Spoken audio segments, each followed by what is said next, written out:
Hello everyone, नमस्ते। मैं कीर्ति शर्मा आप सभी का पाथ ऑफ ज्ञान में स्वागत करती हूँ। भारत का तीसरा मून मिशन चंद्रयान-3 14 जुलाई को लॉन्च हो गया है। इसे आंध्र प्रदेश के श्रीहरिकोटा स्थित सतीश धवन सेंटर से दोपहर 2:35 पर छोड़ा गया। चांद तक पहुंचने में चंद्रयान-3 को 1.5 महीने से ज्यादा का टाइम लगेगा। चंद्रयान-3 का मिशन चांद के साउथ पोल पर सॉफ्ट लैंडिंग करना है। तो ऐसे में जानते हैं कि आखिर साउथ पोल पर ऐसा क्या है जिसे चंद्रयान-3 खोजेगा।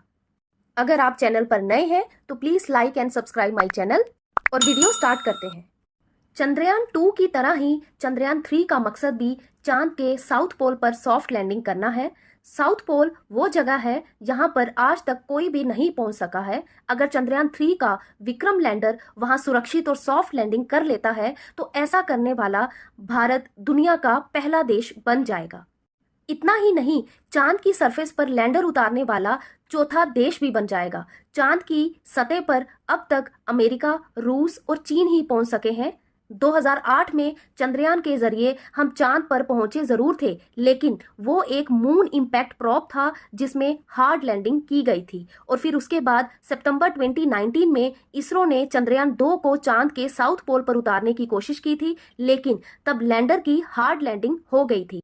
चंद्रयान-2 का प्लान ये था कि रोवर 14 दिनों तक चांद की स्टडी करेगा और इंफॉर्मेशन पहुंचाएगा, लेकिन कम्युनिकेशन डिवाइसेस फेल होने की वजह से मिशन पूरा नहीं हो पाया था। पिछली गलतियों से सबक लेते हुए चंद्रयान-3 को लॉन्च किया गया है, लेकिन इसे चांद तक पहुंचने में 1.5 महीने का टाइम लगेगा। एस्टिमेट ये है कि 23 या 24 अगस्त को चंद्रयान-3 चांद के सरफेस पर लैंड कर सकता है।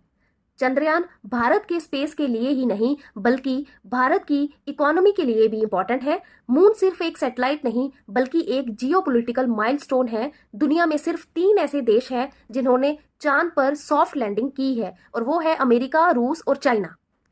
इसरो के अकॉर्डिंगली चंद्रयान-3 को चांद पर भेजने के पीछे 3 बड़े मकसद हैं। पहला, लैंडर की चांद पर सुरक्षित सॉफ्ट लैंडिंग। दूसरा, चांद के सरफेस पर रोवर का चलना। और तीसरा, कुछ मेन साइंटिफिक रिसर्च करना।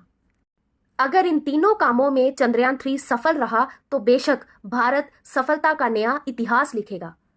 और अब बात करते हैं कि सॉफ्ट लैंडिंग क्या है। सॉफ्ट लैंडिंग है सेफ लैंडिंग, यानी चंद्रमा के सरफेस पर शटल का सुरक्षित उतरना और उसके बाद रोवर द्वारा उन सभी जानकारी को वहां से भेजना जो कि साइंटिस्ट को चाहिए। ये सॉफ्ट लैंडिंग बहुत इंपॉर्टेंट है, क्योंकि एक बार अगर इसरो ने ये प्रूफ कर दिया कि इसरो सॉफ्ट लैंडिंग कर सकता है तो हम इंपॉर्टेंट इंटरनेशनल प्रोजेक्ट्स ले सकते हैं। जो काम आज नासा कर रहा है और पैसे कमा रहा है, वही काम इसरो भी कर सकता है।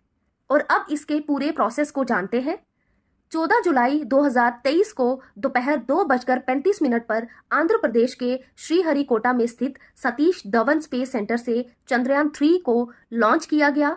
चंद्रयान-3 LV-M3 रॉकेट से लॉन्च किया गया और इसी रॉकेट से ये अर्थ के ऑर्बिट में शामिल होगा और इसके बाद चंद्रयान-3 रॉकेट से अलग हो जाएगा और अर्थ ऑर्बिट में तब तक चक्कर लगाएगा जब तक कि ये मून के ऑर्बिट में 100 किलोमीटर के दायरे में नहीं पहुंच जाता। और इसरो का एस्टिमेट है कि इसे मून के ऑर्बिट में पहुंचने में लगभग 1 महीने का टाइम लग सकता है।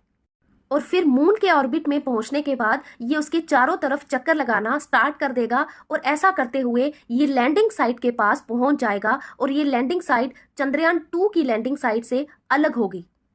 चंद्रयान-2 ने मून के साउथ पोल पर 70.9 डिग्री लैटिट्यूड पर क्रैश लैंडिंग की थी, जबकि चंद्रयान-3 मून के साउथ पोल पर 69.36 डिग्री के लैटिट्यूड पर सॉफ्ट लैंडिंग कर सकता है। इस लैंडिंग से पहले चंद्रयान-3 के लैंडर और रोवर प्रोपल्शन मॉड्यूल से अलग होंगे और फिर इसके बाद मेन काम लैंडर और रोवर का होगा। लैंडर चंद्रयान-3 का वो हिस्सा है जो मून के सरफेस पर लैंड करवाएगा और रोवर वो है जो चंद्रमा के सरफेस पर घूमकर चंद्रमा के सरफेस को स्टडी करेगा। और इसमें भी चंद्रयान-2 की तरह लैंडर का नाम विक्रम और रोवर का नाम प्रज्ञान ही रखा है। विक्रम नाम डॉक्टर विक्रम साराभाई सर से लिया गया है, जिनको father of Indian space programme भी कहा जाता है। और प्रज्ञान नाम संस्कृत लैंग्वेज से लिया गया है जिसका मतलब है विजडम, यानी बुद्धिमता। रोवर मून के साउथ पोल की सॉइल के केमिकल कंपोजिशन को स्टडी करेगा। इसके अलावा साइमल्टेनियसली लैंडर अपनी लैंडिंग साइट से ये पता लगाएगा कि एटमॉस्फेयर कितना थिन है और इतना थिन क्यों है। इन सभी मिस्ट्रीज को भी डिकोड करने की ट्राई करेगा, क्योंकि मून में ना के बराबर एटमॉस्फेयर है।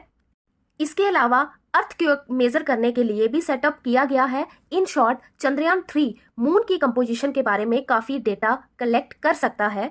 चंद्रयान 3 मिशन की थीम है साइंस ऑफ द मून, यानी चंद्रमा का विज्ञान। और अब बात करते हैं कि इस बार के चंद्रयान मिशन में क्या खास है।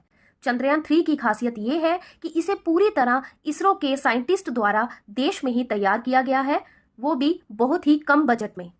इसरो ने इसे बनाने में सिर्फ 651 करोड़ का बजट रखा है, जो कि दूसरी स्पेस एजेंसियों के मुकाबले काफी कम है। और अब जानते हैं कि साउथ पोल ही क्यों। जैसा अर्थ का साउथ पोल है, वैसा ही चांद का भी है। अर्थ का साउथ पोल अंटार्कटिका में है, पृथ्वी का सबसे ठंडा इलाका। ऐसे ही चांद का साउथ पोल भी सबसे ठंडा इलाका है, और इस इलाके में ज्यादातर हिस्सा छाया में रहता है, क्योंकि सनलाइट वहां पर नहीं पहुंचती, और इसी कारण यहाँ का टेम्परेचर भी बहुत कम रहता है। पहले चंद्रयान 2 और अब चंद्रयान 3 के जरिए चांद के साउथ पोल तक पहुंचने की कोशिश है। नासा की माने तो चांद के साउथ पोल पर बड़े बड़े पहाड़ और कई सारे गड्ढे यानी क्रेटर्स हैं। यहाँ पर सूरज की रोशनी बहुत कम पड़ती है। कई साइंटिस्ट द्वारा ये अनुमान लगाया जा रहा है कि क्रेटर्स के पास 100 मिलियन टन क्रिस्टलाइज्ड वाटर मिल सकता है। इसके अलावा यहाँ पर अमोनिया, मीथेन, सोडियम, मरकरी और सिल्वर जैसे कई सारे जरूरी मिनरल्स भी मिल सकते हैं। और अब बात करते हैं कि हमें क्या फायदा होता है सैटेलाइट बेचकर। तो आपकी नॉलेज के लिए बता दें कि 10 से ज़्यादा इसरो के सैटेलाइट हैं जो कि चाइना की एक्टिविटी पर नज़र रखते हैं। और जब 2019 में फैनी साइक्लोन आया था, तब इसरो के साइंटिस्ट ने हमें टाइम रहते वार्निंग दे दी थी। इन्हीं सैटेलाइट की इंफॉर्मेशन की वजह से उड़ीसा में 11.5 लाख लोगों को टाइमली इवैक्यूएट किया गया था। इसरो हमें हमारी जियोग्राफी स्टडी करके डाटा देती है, और इसी डाटा के इस्तेमाल करके हम किसानों को गाइडेंस दे सकते हैं। अर्थक्वेक, साइक्लोन, फ्लड्स की इंफॉर्मेशन एडवांस में मिलने से हम बेहतर प्रिपेयर रह सकते हैं और होने वाले नुकसान को कम भी कर सकते हैं। और ये सब कुछ पॉसिबल है इन्हीं सैटेलाइट्स की वजह से। स्पेस अब एक $multi billion इंडस्ट्री बन चुका है, और चंद्रयान 3 के जरिए हम मून के सरफेस पर छुपे रेयर मेटल्स और मिनरल्स का यूज ह्यूमैनिटी के बेहतर फ्यूचर के लिए कर सकते हैं। चंद्रयान 3 हमारे देश के साइंटिस्ट के हार्ड वर्क का रिजल्ट है, और हर भारतीय के सपनों को आज इसरो पूरा कर रहा है। और हम उम्मीद करते हैं कि चंद्रयान 3 अपने मिशन को पूरा करे। ये वीडियो आपको कैसी लगी, प्लीज हमें कमेंट करके जरूर बताएं, और ऐसी ही इंटरेस्टिंग इन्फॉर्मेशन के लिए please like and subscribe my channel. Thank you so much.